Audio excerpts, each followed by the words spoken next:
Lee Falk Rei-Moore. Dessa vez, primeiro, né? Olha que capa linda.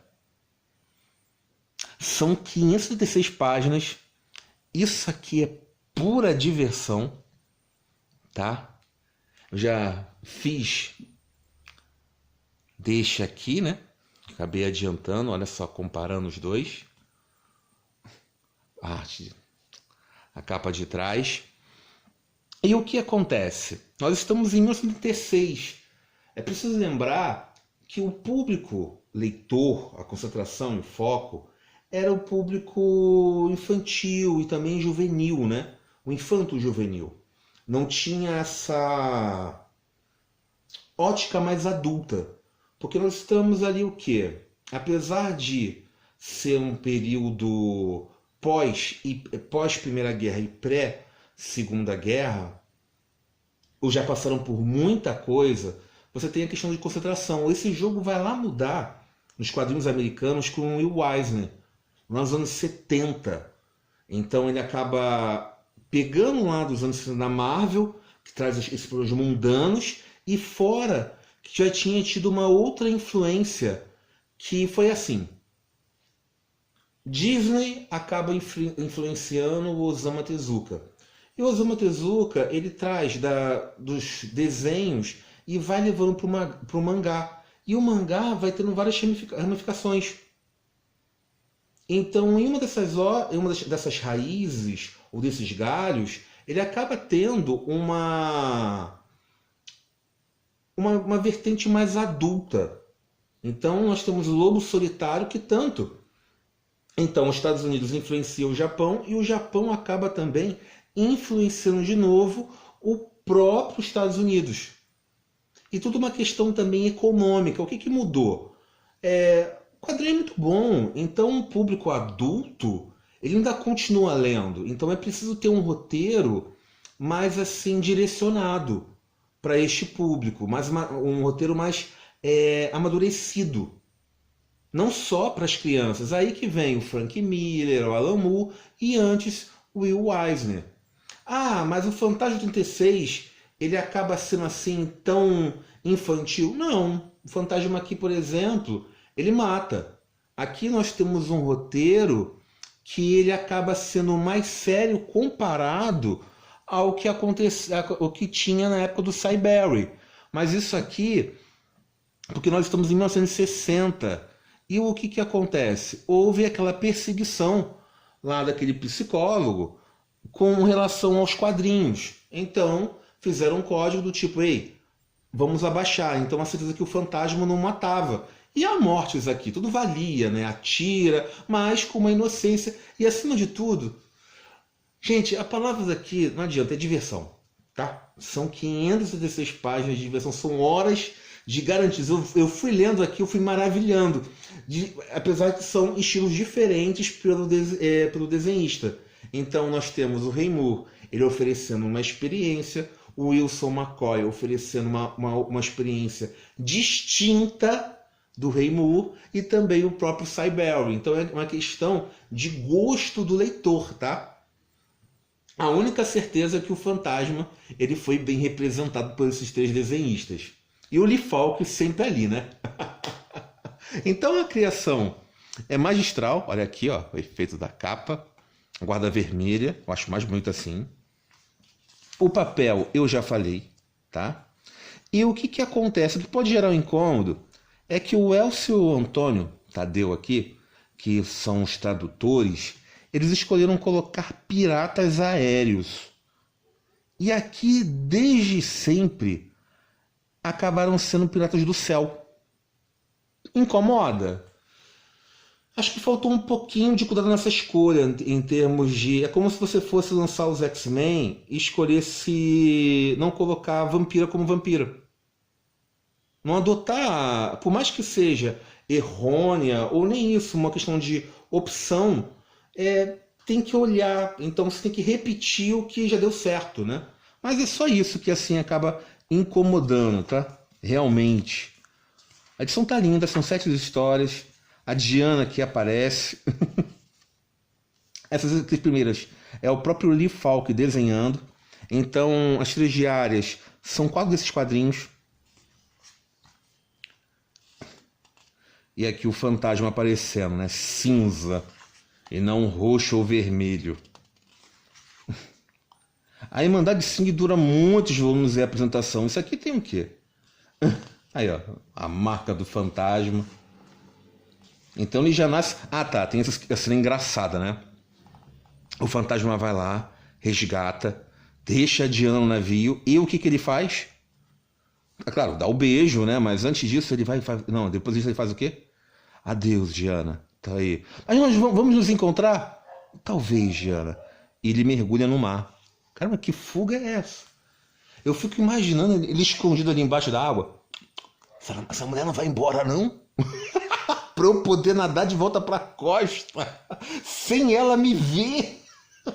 Ou ele já vai nadando, tipo, que ele não vai atravessar no mar. Isso repete muito, né? O mar é como se fosse o quê? A calçada. Mas isso aí não se atenta tanto, entendeu? Não se atém tanto pra estragar. Aí aqui vai mergulhando, detalhe, né, os equipamentos. Aí o outro escutando a conversa com uma corda.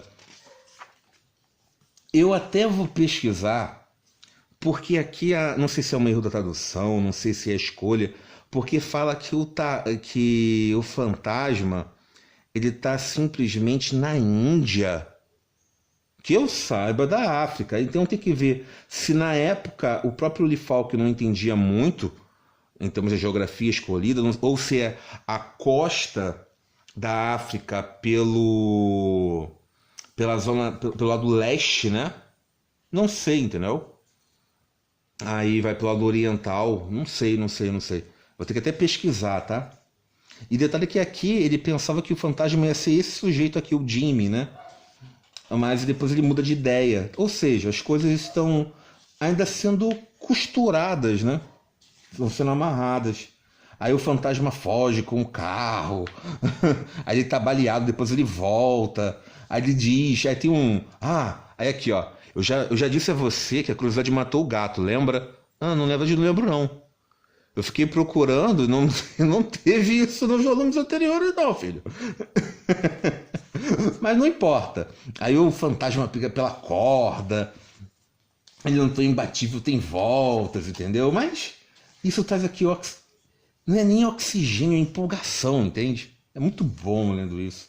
Mas como eu falo, eu sou parcial nessa questão, tá?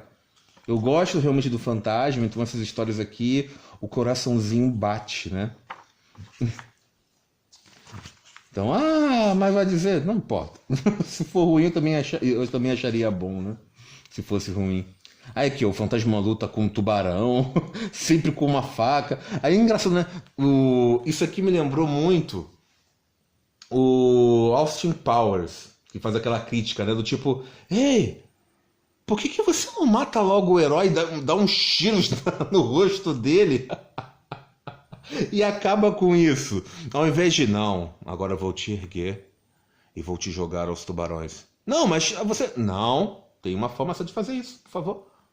Vou matar o herói.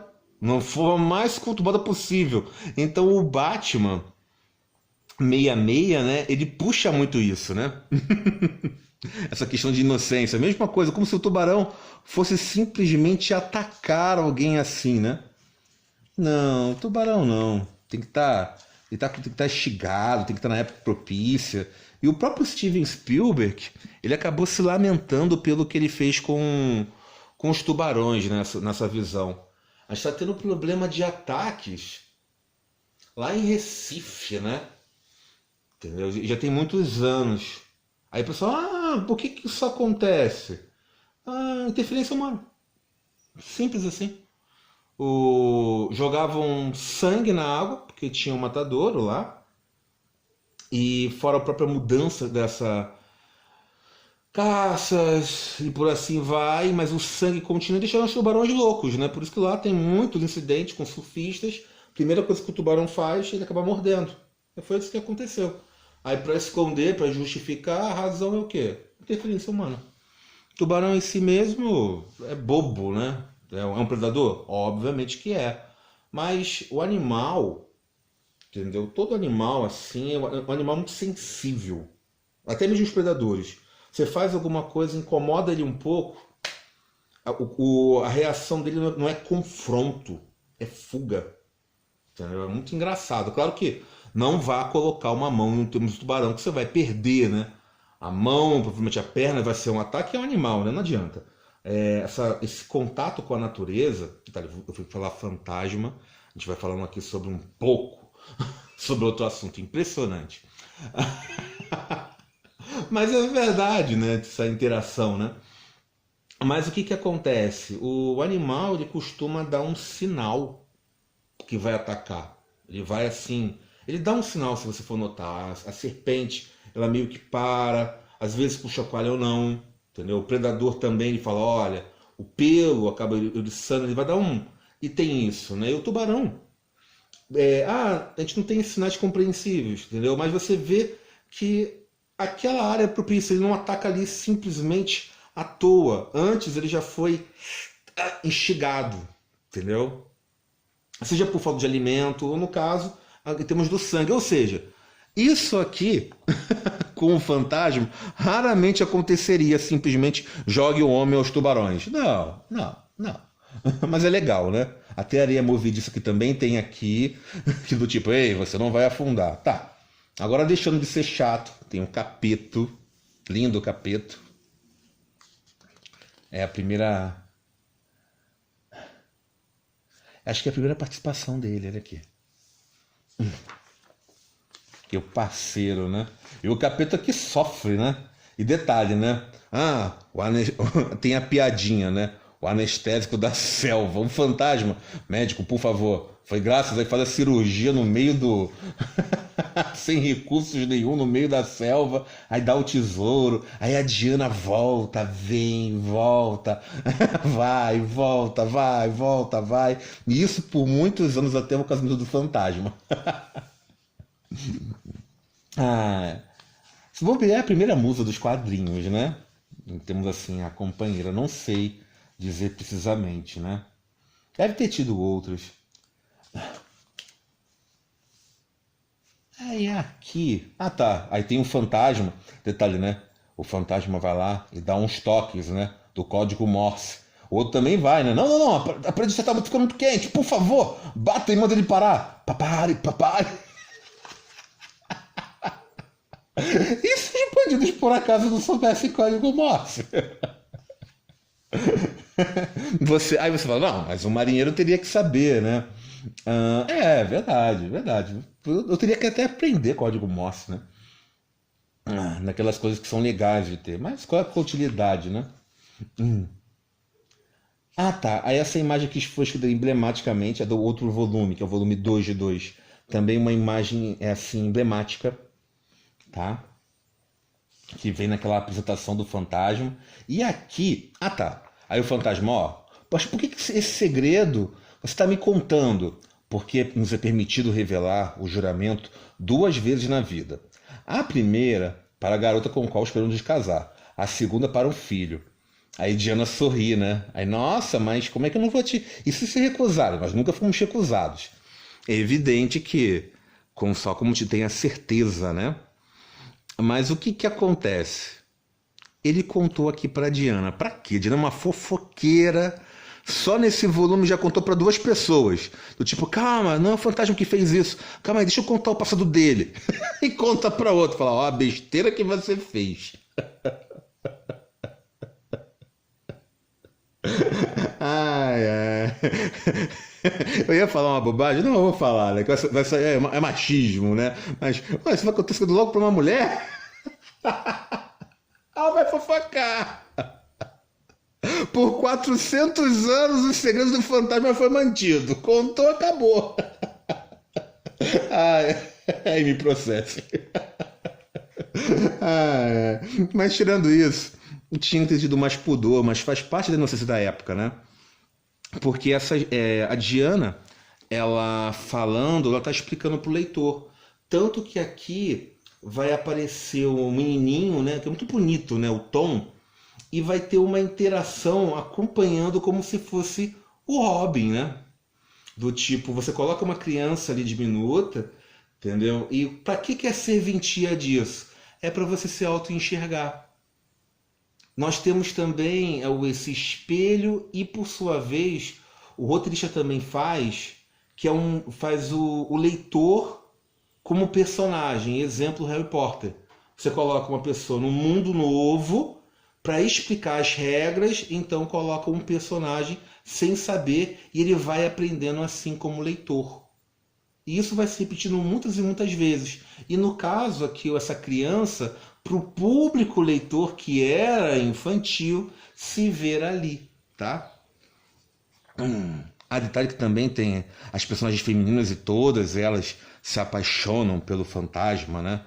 Que é aquele homem que forte, aqui não tem os temas. Nossa, que... Aqui, ó. A baronesa. Detalhe, né? Que, mesmo você sendo uma mulher, o que eu vou fazer? Falando sobre preconceito, né? Mas estamos na década de 30, 40, né? Na verdade, 30, tudo é 36, 38 aqui. Mas o que eu vou fazer? Eu não vou socar uma mulher, então... Calma aí, por favor. Me encontre um pedaço de queijo. Eu tenho... Curiosamente, surgiu um rato aqui. Então, para poder me ajudar em termos do roteiro, e eu vou jogar esse rato em cima de vocês, vilãs. Mesmo sendo mulheres... Não, mesmo sendo criminosos. É interessante que são mulheres, então elas têm medo de rato.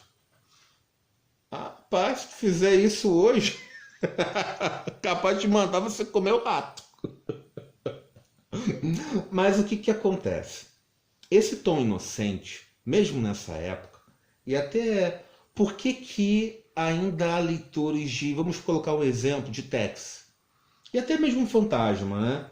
Esse tom simples, esse tom ideal, né, ideológico, é porque a realidade é muito dura. Então, nesse quadrado aqui de realidade, ver o bem ganhando o mal, né? Acaba dando um pouco de felicidade das coisas, assim, como se resolvem. E nós, se formos nessa linha, né? Dá para viajar para até algumas respostas mais complexas. Por exemplo, no Fantasma, eu fiquei pensando de realmente o senso moral do certo e errado é correto termos para a humanidade?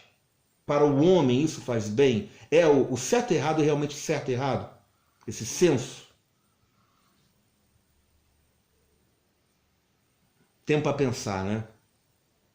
A questão que, como sociedade, essa questão de não roubar, por exemplo, não fazer mal ao próximo, isso segue uma ordem.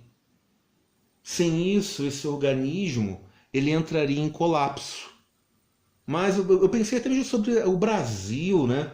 Do tipo, essa falta de amadurecimento, a questão da política mesmo, né? O próprio do tipo...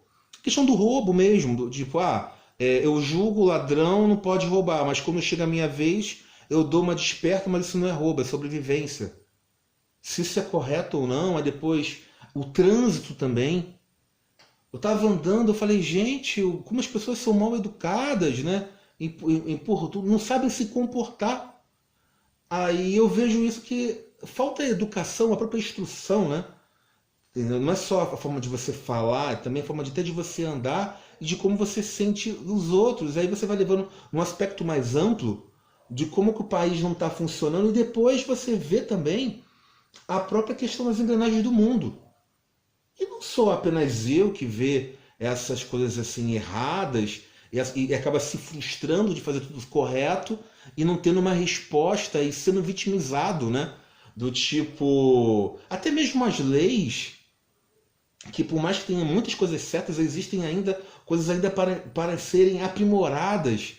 Por exemplo, isso já faz alguns anos, um ladrão invadiu a casa de Ciclano, e acabou o Ciclano tendo que responder porque o ladrão se machucou lá. E não é esse caso, tem outros também, assim, casos assim absurdos de você ficar, como é que a lei ampara alguns e faz coisas assim? Mas tem um exemplo histórico da escravidão, né? Era a lei você ter escravos.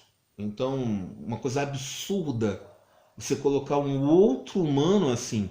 Então são problemas sem resoluções. Não tem. Não tem, não agora.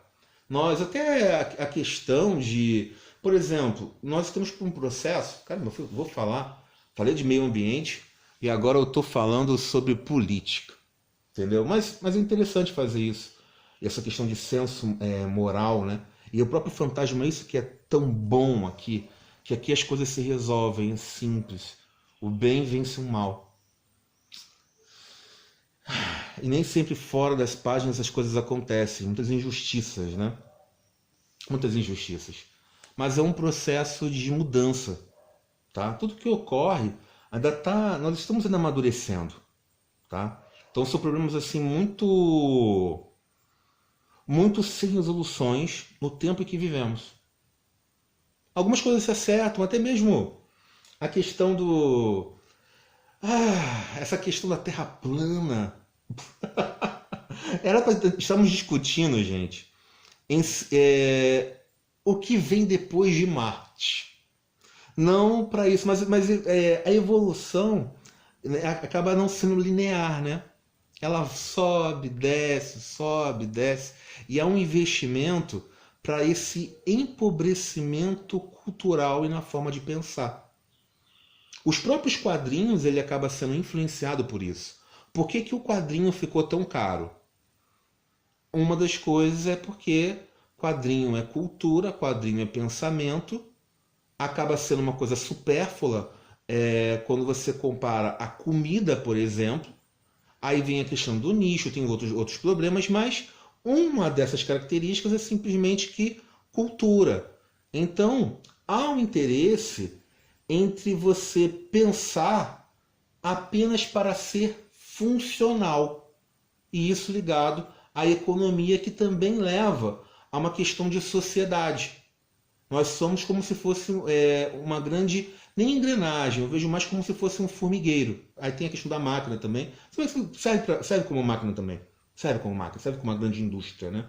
Em que você é apenas uma peça.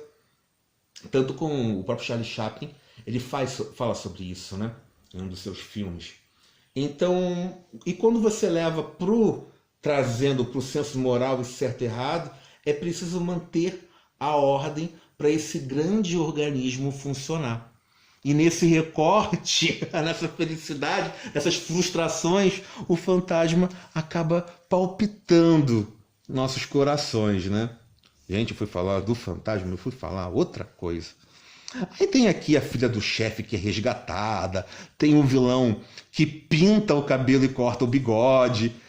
Que cara, filha da mãe. Tem as mensagens dos tambores, que sempre funcionam. Eu fico imaginando a extensão disso, né, desse território. Tá lá o fantasma com a caveira e faz o truque mágico. Gente, isso aqui é diversão e diversão e mais diversão, tá? Como caramba, eu adoro isso, eu adoro. Aí conversa com o capeta entende.